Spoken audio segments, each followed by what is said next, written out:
Magandang araw mga kasamang, pag-usapan natin ngayon mga kasama ay tungkol dito sa ah, reference method na iming system mga kasama. Dito ngayon sa street ball na natin ngayon i-apply mga kasama. Gagawa tayo ng center to center line. Ito ang unang procedure mga kasama para makita natin diretso itong object ball, mother ball at saka doon sa pagpapasukan nating butas mga kasama. Ang gagamitin natin ngayon na reference ay dito sa 1/4 ng object ball at saka 1/4 dito ng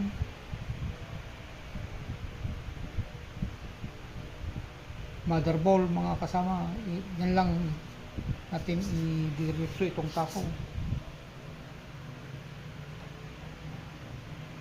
Pagkatapos pa ikutin natin itong tako natin.